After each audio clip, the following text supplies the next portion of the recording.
Reading with your kids. Hola, ni hao, konnichiwa, assalamu alaikum, shalom, mahaba, moni miliwanji, namaste, jambo, bienvenidos. Hi, my name is Jedley, and this is the Reading with Your Kids podcast.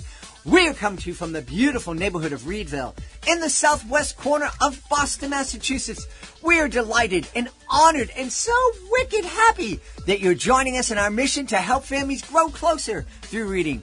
Please be sure to subscribe to the show in the iHeartRadio app, on Spotify, Apple Podcasts, Amazon Music, Stitcher Radio, Ghana, Himalaya, Good Pods, Podcast Addict, wherever you find your podcast. Our guest today is Gerrad Bohl. He is here to celebrate his middle grade fantasy, Good Oliver Dooley and the Palace of the Keepers.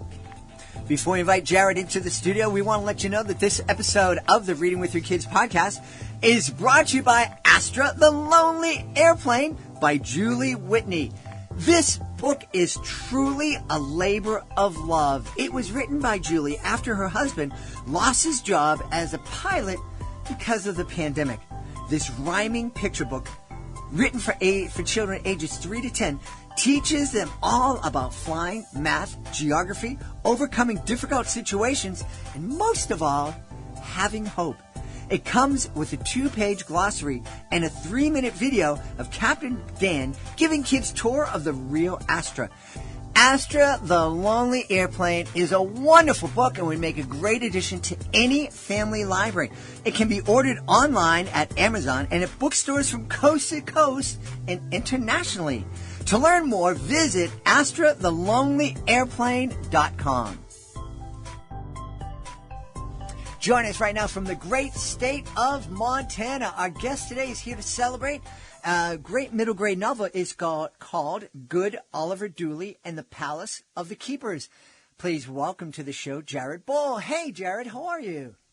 Doing great. Thanks so much for having me, Jed. I'm excited to have you on. As I understand it, Good Oliver Dooley and the Palace of the Keepers is a middle grade fantasy. Am I right about that? That's correct. Yep. Yeah. Mm-hmm. So tell us a little bit about it.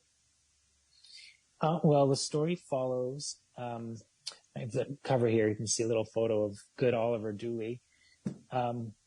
Follows Good Oliver and his struggles with trying to find his place in the world, in the sense of just belonging. His adoptive parents move around frequently, and he's teased at school. And what happens is he learns that he is heir to the throne of a magical kingdom that he was actually taken from when he was an infant. So he doesn't have a memory of it. But then he is invited to participate in a garden competition. But it's not an ordinary garden competition, of course. He has to find a certain type of a plant that's magical, and the journey begins there in searching for this plant. Then he finds it, and then there's obstacles that are trying to prevent him from participating. But then he eventually gets in. He wins a spot as a royal gardener to become a keeper in the Palace of Keepers at Hobgoblin Palace. Fascinating. Now, what is the role of the keeper? Is that what they just call the gardeners? So keepers, so the story, first of all, is based in United Kingdom, northern England. And so the word keeper has different connotations than it does in America, although some of them are similar. So keepers, you could also think of it like as beekeepers. Mm-hmm. But also, keeper is also a protector. And they're also keepers of secrets, because their kingdom is so special to the world and so important to the world that they have to keep themselves hidden, because there are external threats all the time to destroy them. And, of course, bees are so precious to us in this world. Bees they're more precious than gold to them. So this kingdom is very wealthy, but it isn't necessarily gold or money that they're rich in. They are literally royal beekeepers in all their different positions. There's a royal clothier, person who designs all their costumes, and there's a council, a board of, it's almost like a Supreme Court board of governing bodies. And then there's these young children who are taken into the kingdom, and they're groomed and they're taught how to be keepers. And they all have different roles and positions in the palace that they eventually grow into. Interesting. As you were talking about what the story kind of touches on, I thought that this is going to be relevant to a lot of different kids. You were talking about kids who move around a lot, and you were sharing with me before we started, that's something that you experienced as a child of somebody in the military. And there are for lots of different reasons, there are kids who move a lot, unlike me, who kind of grew up in Boston and have been here for most of my life. You also talked about Good Oliver being taken from this kingdom and, not having any memory of it.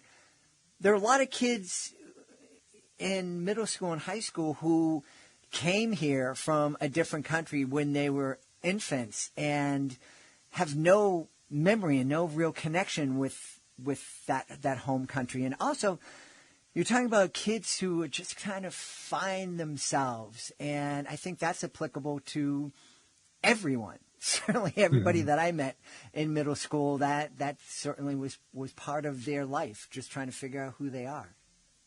Yeah.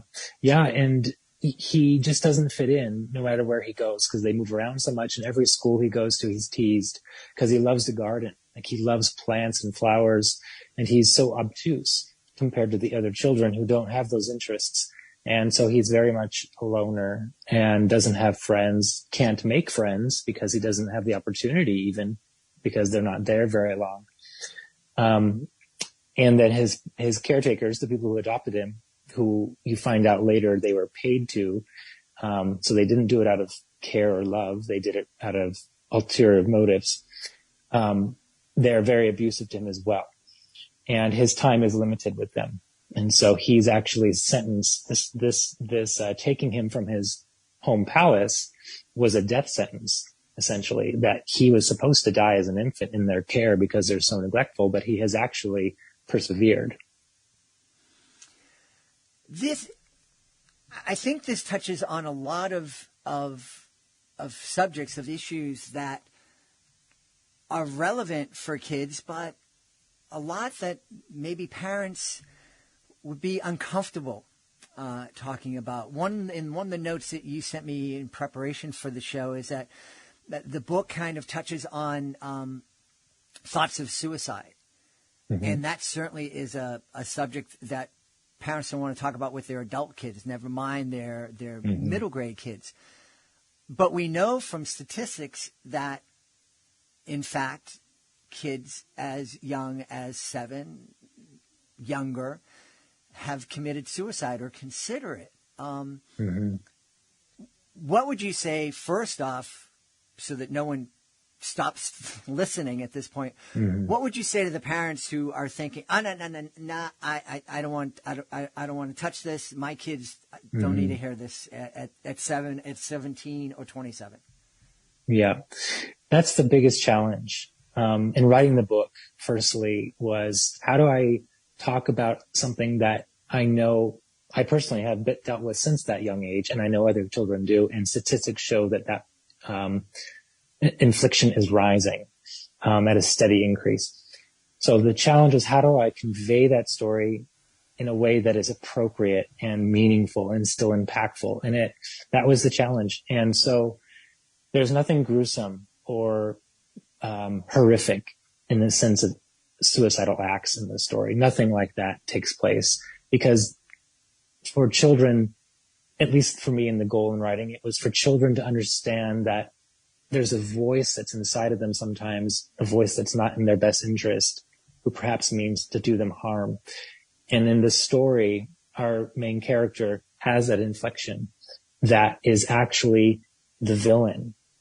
So the villain is an actual being, a person in the story, but he has the power to influence minds. And when he does that, he kind of just takes over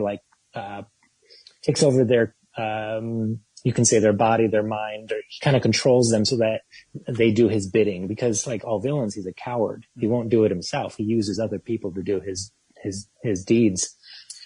And so, as a spoiler alert, or just as a warning, there is only one act of suicide that takes place in the story, and it's one of the young royal keepers who is invited to the palace through the competition. His mind becomes affected by the villain, who's Odilum. The name of the villain is Odilum, and he jumps from a cliff, and that's the end of that young person's life. And it shakes the palace to the core. It shakes the entire palace, because they have never had anything like that happen in their history. It was the first time that that's happened. And so that, as far as a depiction of an act, that's as gruesome or as detailed as it gets. So concerned about acts of harm, self-harm, there's nothing like that in the story, because that isn't necessary in order to convey the overall meaning of having this like third-party voice inside of one's head. And as a children, it can start manifesting very young. And as I said, Odilum is that villain who has this voice, who eventually our hero, because this is book 1, the second book, he is confronted with that challenge when that voice starts to take over his thinking. And then he has to confront that. And he realizes what he needs to do. He separates it. He becomes aware of it and says, he comes close to a cliff's edge. And he says, I hear this voice. I know that voice. That's Odilum's voice. That is not me. That is that person, that thing, that voice intends to harm me. And if I die, this entire kingdom dies with me, because again, he's heir to the throne. This is his purpose. And so he realizes in that moment he has a purpose, that he's important, that he's wanted, that he's needed, that he has new friends in this new kingdom that love him. And all of those tapes, that chatter that's playing in his head about the kids teasing him and the parents that are abusing him, and then that Odilum voice coming over top of it, telling him to jump. And he doesn't, because he recognizes and detaches from it and says, that is not my voice. That is something that means to harm me. And I'm not going to do it. So that was the challenge, was how to convey that voice and to characterize it so that younger children can understand that in a way that isn't going to traumatize them or further harm them. Yeah. You shared with us that this has been a struggle, something that you struggled with from a young age. As you were talking about Oliver able to say no to that villain, to that voice, after he finds out that he has a purpose, that he is loved, that people need him. I think that that's something that all kids are struggling with to varying degrees. That whole idea that we all long to be loved, and we also all long to matter to somebody else, to have the sense that our lives matter to this world, that our world will be less if we weren't in it.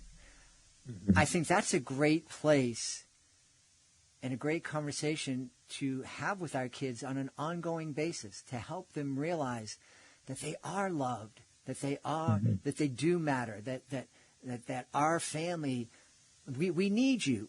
You're important to us. We would be less than without you. Yeah, exactly. And this book, I hope, presents an opportunity to have that dialogue in a gentle or comfortable way, because there are a lot of books out there targeted for teenagers that deal with, suicidal ideation, mental health, self-help. There's a lot of teenage-focused books, but not nearly enough to help people have dialogue in the younger age groups. Yeah, and again, it's really important. I had an experience 30-something years ago. I was performing at a school, and one of the teachers shared with me, and the audience was a little bit off. They just weren't as bubbly, and I'm thinking to myself, I didn't have a great show. And a teacher came up and said, hey, listen, it's not you, but, one of our 10-year-olds committed suicide last week, so we're all a bit shaken up, and we just probably weren't in the mood to have a magical clown come in today. And as I was leaving, and the principal, came over to say goodbye, I just said to him, "I am really sorry. I heard that one of your students committed suicide." And this guy flipped out on me. "How dare you? A 10-year-old cannot commit suicide. It was an accident. He accidentally hung himself. It's not possible for somebody that age to commit suicide." And I said, "Okay, I'm sorry I misspoke. I'm sorry for your loss." And I think 30-something years ago, that was the thought, that kids that young, no, they don't have the ability to make that choice and to make that take that action. But we were wrong then. Oh, yeah. Yeah. Yeah, I hope, if anything, that people have realized now that what was acceptable 30, even 20 years ago, as far as don't ask, don't tell, all these things that people are just like, don't speak about it and it won't exist. There's enough now, in as far as research, that shows that that doesn't work as a way of coping or helping or healing anything. Yeah. I think what you're talking about, conversations, those scary conversations, the conversations that terrify parents. I think if you're a parent and there's a conversation that you were just dreading to have with your kids and just praying, please don't ever let me have to have this conversation with my kids. That's probably a sign that you should be having that conversation already. Yeah. Yeah. I mean, if there's a suspicion or a hint, I mean, if your child is a minority in any kind of way, any type of minority children are more susceptible.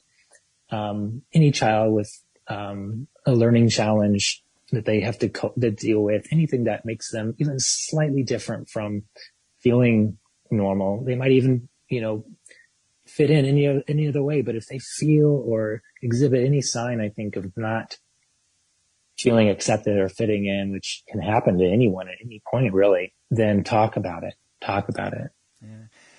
Again, and I hope I'm not getting too personal, and just let me know if I am, but you shared with us that this is something that you struggled with since a very young age.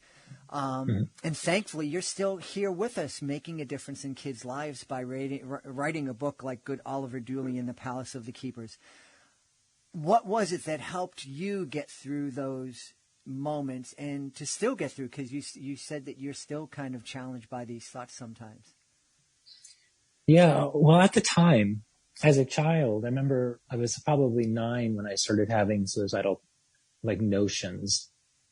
And I don't know what got me through it, really, because I didn't have support network. I didn't have therapy. I was close to my mother. I wasn't very close to my father. So I had my mother's love for sure, which I'm sure definitely helped. I really don't know. I can't say at that age what kept me going.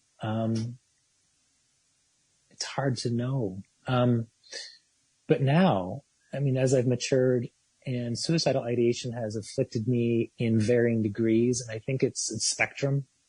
I think that there's definitely more severity for some people than there are for others. And I think that the reason is different, is a spectrum as well. I mean, I know that some people as adults, they have suicidal ideation because of guilt of something they've done that they wish they hadn't.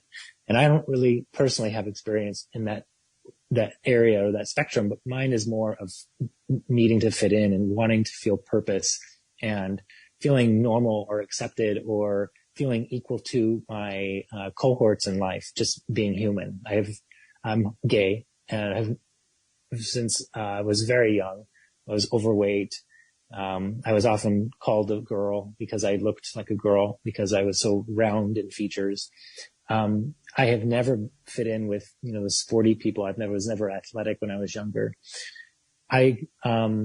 So that is where my affliction comes from. It's this desire to feel like I am the same as the other people in the room and not less than. And I've always been believed and told that I'm less than. And my disease, my suicidal infliction, these notions The problem for me is that I believe that voice. I believe those voices.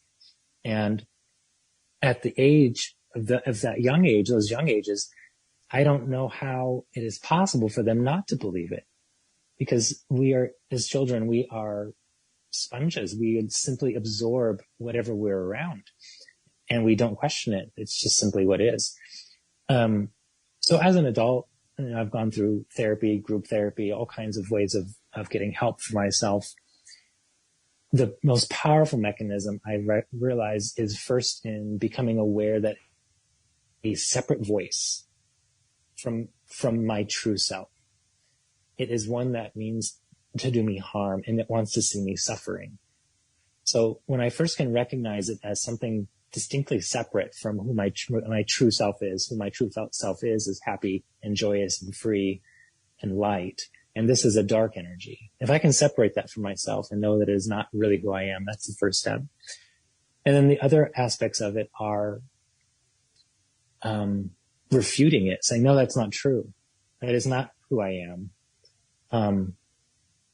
I am not what those tapes are saying. I am not those things. And then deciding if I need to do something. Sometimes in order to get myself out of that funky space, I need to do something. So writing this book to help others is a part of doing something. So I can be of service and give back and help others. That has been a sure antidote or a means of breaking those thought cycles when they occur.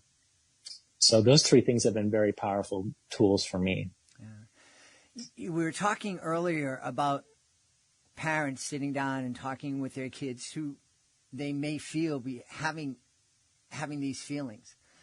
I think that a book like Good Oliver Dooley and The Palace of the Keepers and the conversations that can come from them, it would be a very beneficial thing for kids, for families of kids who aren't necessarily experiencing those feelings, to help those kids realize that there are some of your peers are feeling this way.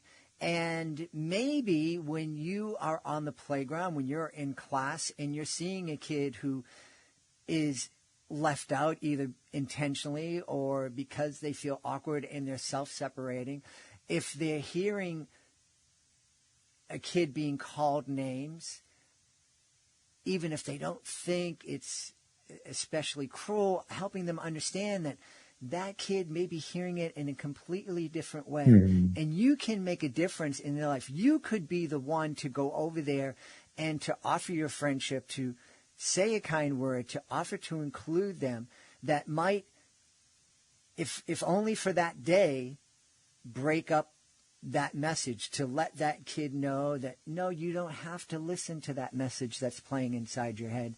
You do have purpose. There is somebody here that you mean something to. Yeah.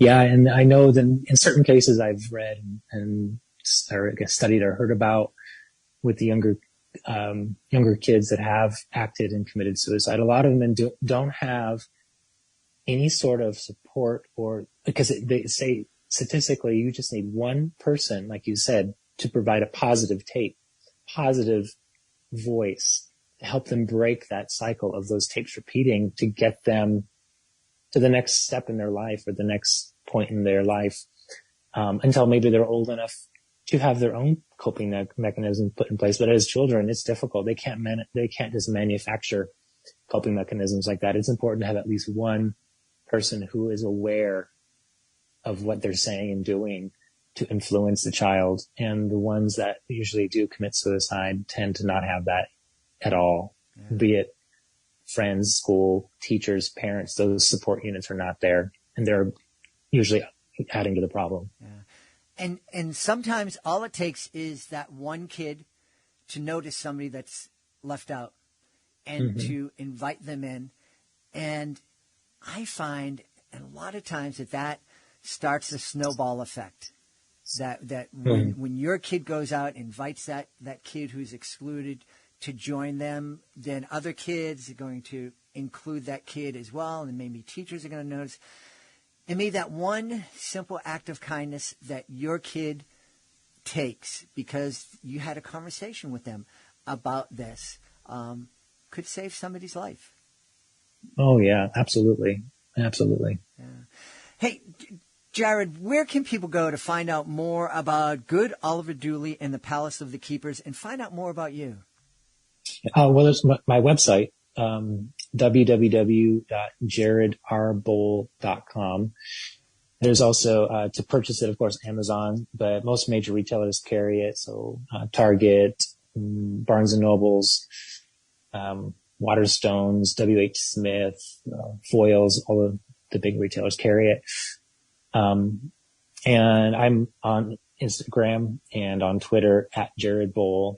You can find me there, and I post all kinds of other things. And, I was going to add too about the story. There's so much to it aside from health aspect, but, it's wrapped in a fantasy world of magic, and there's these kids play games together. They have competitions. They have their own holidays, Crimson Time instead of Christmas time.